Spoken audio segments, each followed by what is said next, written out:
Tailors use a term rock of eye. What does it mean and why is it a rare and good thing to have?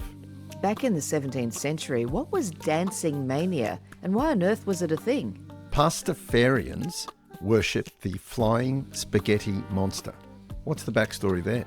And finally, in this episode, we look at the Japanese delicacy fugu, a fish that's so poisonous that the smallest mistake in its preparation could result in death for the diner.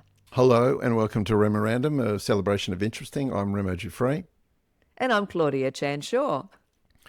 Well, we've both been travelling, Claudia. I've been away for a long time. Really, for me, I can't remember the last time I spent 5 weeks away from Sydney, but it was a long overdue reunion with my 30-year-old daughter in Rotterdam, and our son came with us, and we camper vanned through Spain and Portugal amidst the rain and the cold. Not That's too many great. crowds, but quite wet. And Yeah, they knew better. You sound like the Griswolds. would we choose again to go at that time of year? Probably. You know, it's if you've got enough clothing, that's fine. Our son's actually a surfer, so he took his wetsuit along and bought a second-hand surfboard in San Sebastian our way down, and then surfed periodically during our trip. And then on our way back, he went to the same second-hand surf shop and said, "Hey, do you want the board back?" And they took it, and they'll pay him when they resell it. So that was pretty good, I thought. But, That is very good. He probably needed the wetsuit because it was so wet anyway, so he could have slept in it. yes, that's right. Well, I do recall waking up one morning and seeing a puddle around their tents, feeling very sorry for them. But and you've been away too. I have. I've been to Hong Kong. I took a group of art lovers to Honkers for Hong Kong Art Week. And I always come back so stimulated. So we saw Art Central, Art Basel, and a highlight was the Museum M Plus had an exhibition by Guo Pei, who is a Chinese couturier, and it was called Fashioning Imagination. And she is such a beautiful storyteller. She mixes fantasy with the most exquisite detail and embroidery. So up Beautiful. your street. I can't believe it. Oh, It's like tick, was tick, wonderful. tick. I think I might have seen Absolutely. on social media you had a close-up of some embroidery work. Was it? Yeah. Yeah, that was all Guo Pei's work. She's unbelievable. China's real true couturier. Yeah. Oh, that's wonderful. And you just got back a couple of days ago, or? Yeah, 2 days ago. So I'm still, my head's still in the clouds. You don't have the jet lag excuse that I've got, but I did manage to sleep through the night like a baby last night. So let's get going. Well, the first thing I want us to talk about is Rock of Eye. So Rock of Eye. There's a fourth generation tailor here in Sydney, John Cutler, who I can't remember how I met in my early 20s. But anyway, John used to talk about Rock of Eye. I was never quite sure what he was referring to, but I looked into it, and it's this expression that dates back to the 18th century and literally means to be guided by the eye and to do and feel by intuition rather than any precise methods. So sometimes you don't need to measure, you just know. And the relevance there to the tailoring profession is John gave the example of drawing a line between two fixed points to create the curve of a side seam. And the quote that he gave me when I spoke to him to talk about this topic, the drawing of that line demonstrates rock of eye. You can't teach it. It's about flow, and it all comes down to instinct and experience. It's kind of a romantic notion, don't you think? It is. And the expression actually originates from the phrase rack of eye, where the latter word rack is a variation on rock, and it dates back to the 15th century, and it means a narrow path or track. And so the implication there that you need to somehow know how to follow that narrow path and track by using your instinct and your intuition and your feel. You know, is that a natural gift, or is it honed by experience and into sort of an art form? The term rock of eye is sometimes used outside the tailor's trade too. Like curators are often credited with having rock of eye because they know to choose that one and not that one. So what do you think, Claudia? How might rock of eye apply to decisions that you get to make in your life? Do you? Sometimes you just know, and especially in design, the whole thing of design is, when do you stop? And sometimes you just know, and you get that's it. Don't touch it anymore.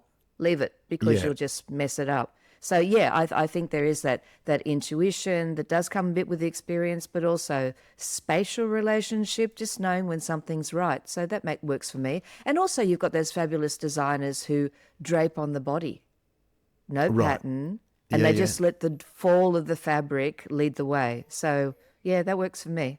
I've just remembered that I've used it again recently in another subsequent story about the industrial designer Mark Newson.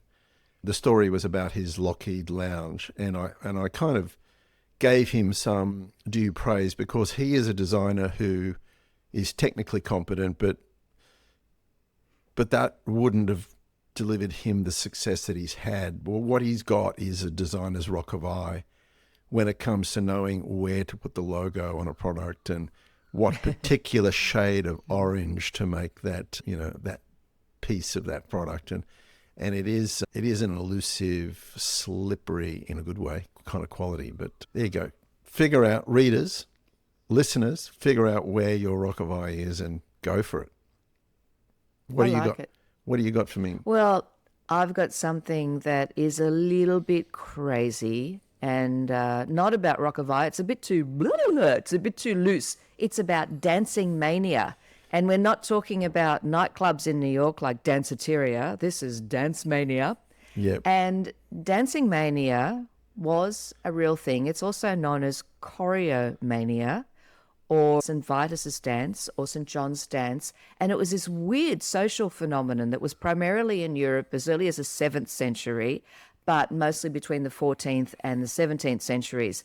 And it involved groups of people just dancing erratically for hours or for days or for weeks at a time. And it wasn't just a few people. Sometimes it could be thousands of people at a time doing this. And they would experience this sudden urge to just start dancing uncontrollably. So we're not talking about steps. It's just crazy dance movement. And other symptoms included hallucinations or hyperactivity, or sometimes they would speak in tongues. And many of the dancers would scream or laugh or cry during these bizarre episodes. And it wasn't just men and women, kids were involved as well. And they would often be in almost like a trance-like state during this dance mania. And they couldn't stop until they either collapsed from exhaustion, or some people even died from this crazy, crazy thing. So for whatever the reason, they also experience adverse reactions to the color red, and wait for it, pointed shoes. Oh, I can sympathize there. They drive me crazy. I like red and pointed shoes, so this is not going to happen to me. So some of the most notable outbreaks of this dance mania happened in the years 1374 in Aachen in Germany, and also in 1518 in Strasbourg in France.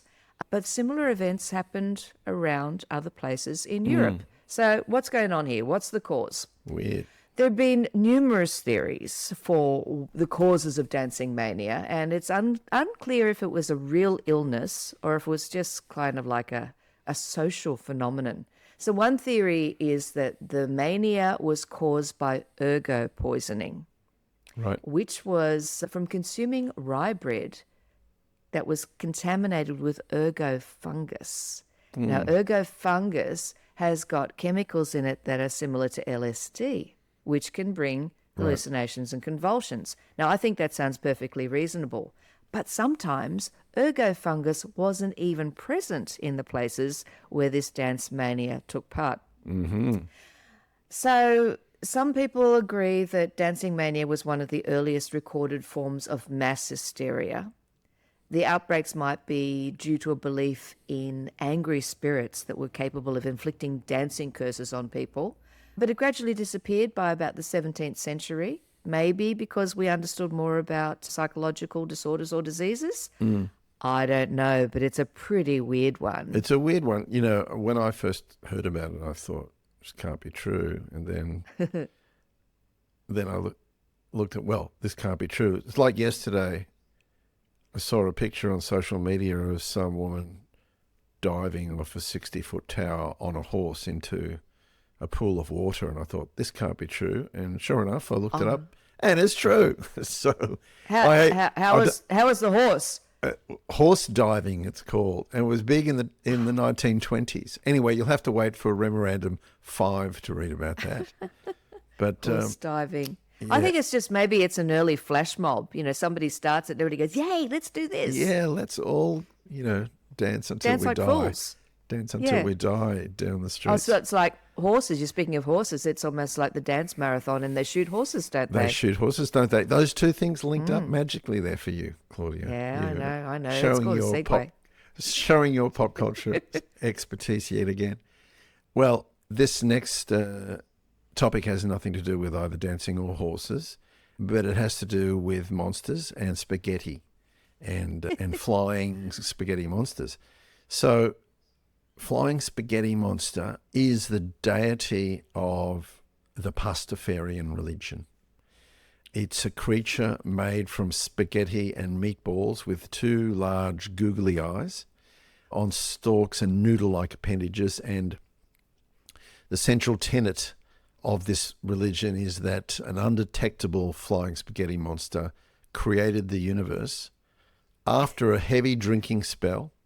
And the original Pastafarians were pirates, and their heaven includes a beer volcano, a stripper factory, and every Friday is celebrated as a holy day. You got that? You got that? I about got it. It So- sounds very frat house. I know. Well, let me back up and explain what it is. In 2005, an Oregon State University physics graduate, Bobby Henderson, sent an open letter introducing the flying spaghetti monster to the Kansas State Board of Education. So in that letter, Henderson satirized creationism, that literal belief in the biblical book of Genesis, by professing his belief that the creator was in fact the flying spaghetti monster.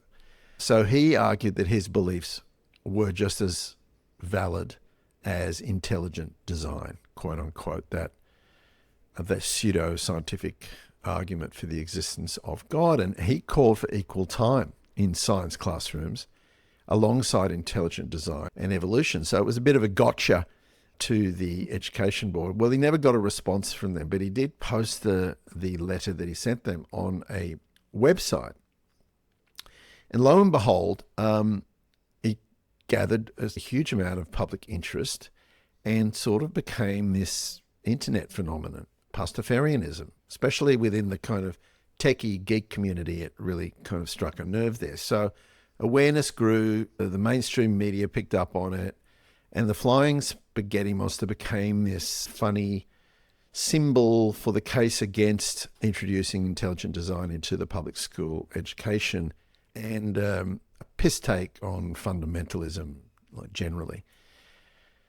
And these days, you'd actually still be hard-pressed to find a geek, in the IT department who hasn't heard of the flying spaghetti monster, affectionately referred to as the FSM. The logo, I'll put it up in the video for those of you listening to this through Spotify or YouTube, but it's the logo is a sort of stylized, six-legged monster with googly eyes and the initials FSM on its body. So there are too many flying spaghetti monster fun facts for this episode to share with you, but I've got a few here that I just wanted to highlight. So in 2001, an Austrian Pastafarian, Nico Alm, won the legal right to be shown in his driver's license photo wearing the sacred pasta colander on his head. So that's the kind of the uniform of the Pastafarian religion, is to wear a colander on your head. So he said, well, I want to be wearing my colander for my driver's license. And they said, okay, fair enough. There's a documentary called I Pastafari from 2019, which is worth a look, and another doco called The Man and the Monster from 2023 about this guy Rudiger Wieder, who's also known as Bruder Spaghettis, and his Pastafarian church deep within the German countryside, where he ministers at Friday's weekly noodle mass, the pasta mass. And people, tourists actually, when they're in town, they go to it, and it's a thing. Trust me, it's a thing. In Australia, Pastafarianism is, yet to be recognised as a legitimate religion. But in New Zealand, officials have given a Wellington-based Pastafarian, Dr. Karen Martin, the legal right to conduct marriages after a 2016 ruling that the church was based on genuine philosophical conditions. So the message here, I guess, is that, parody sometimes has a purpose, and satire just makes people think about, what's real, what's fantasy, what should you believe in, and what should you not believe in. So I was amused by that, and I traded some emails with Bobby Henderson at the time that I was writing this, and, and I hope long live Pastafarianism and the Flying Spaghetti Monster. So you'll be jumping on our website to order one of those T-shirts immediately, I would have thought. Well, I worship at the altar of pasta. And we can say noodles as well. I love it. So that's perfectly interesting. It'd be interesting to see if they have break-off groups. So we've got the Pastafarian, which is the Flying Spaghetti Monster's got meatballs. So do we then segue and have a puttanesca, which is the sub-religion? Vegan Pastafarianism, you think? No, that doesn't quite work in goat the cheese meatball and spinach. No. I think meatballs are sort of fundamental to the religion, though. I'm not sure you can dispense with that. It'd be like canning the altar wine. Yeah. No, you've got to stick with the meatballs. Don't try to change something that's already perfect, Claudia. That's right. That's right. Well, it's a bad idea. Deep down, it's about spag bowl, isn't it? And don't we worship spag bowl?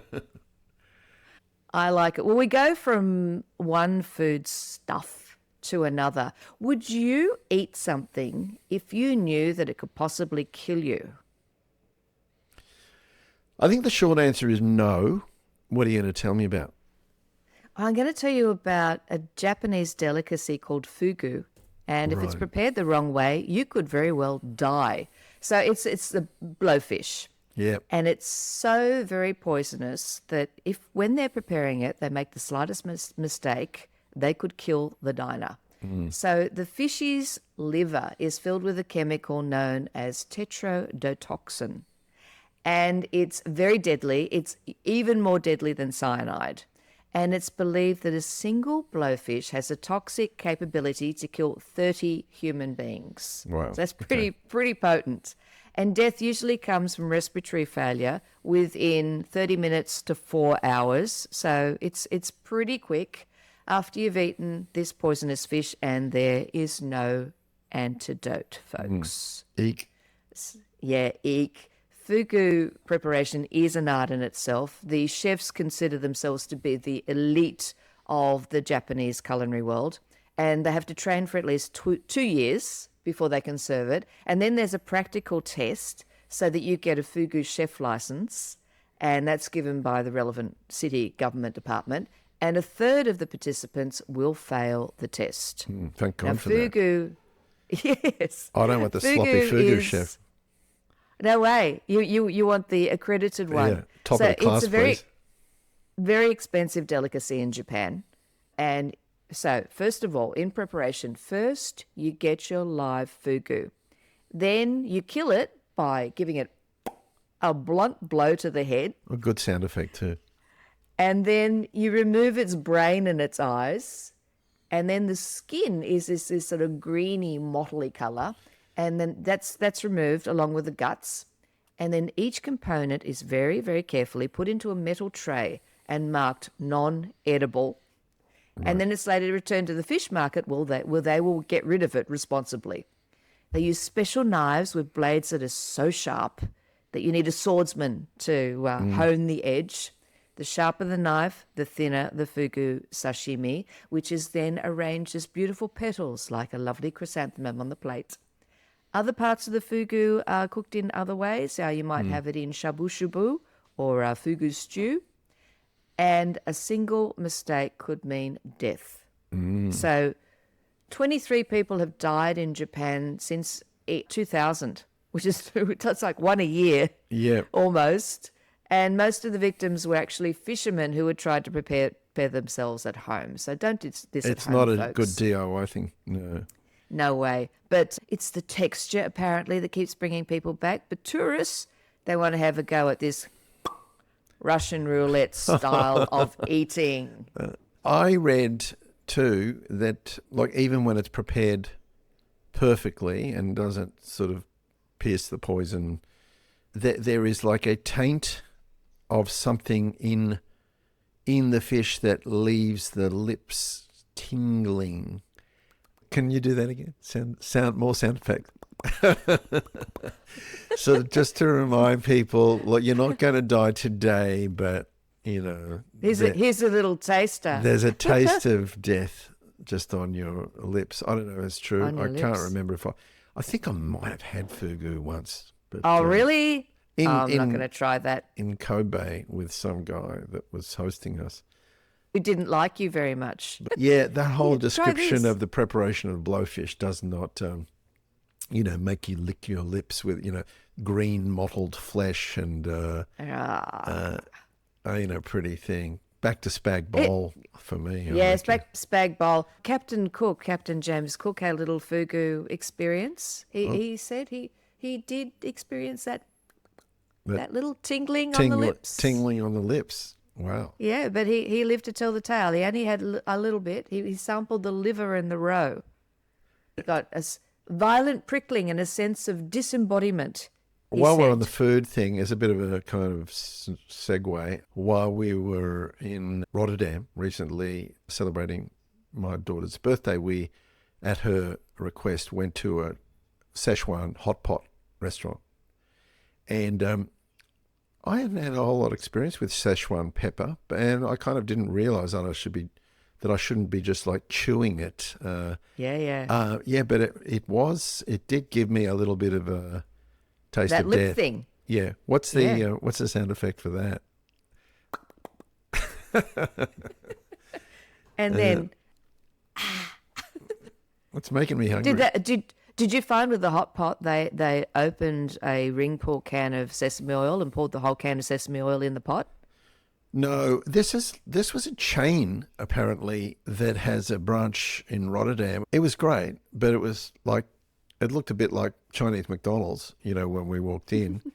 And I haven't done a whole lot of hot potty stuff, but there was a thing in the middle of the table separated into two Sections, yeah. sections, the spicy and the not spicy. Does that always happen?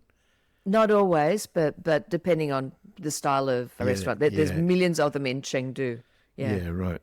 Anyway, well, that's all made me kind of hungry, so I might, suggest that we bail out now and Get something to eat. get something to eat. You feel like spag bowl, flying spaghetti monster.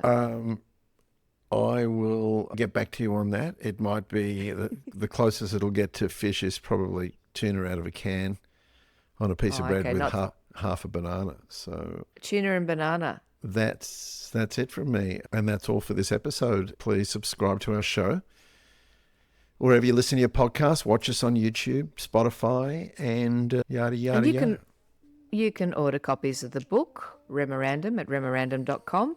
You can also contact us with comments, suggestions of great ideas for some wonderful topics at remorandom.com or email us at hello@remorandom.com. And Claudia, as of this week, you can order Memorandum number 4. More about that in our next episode. So thanks, Claudia. See you soon, and happy days. See you then. Bye.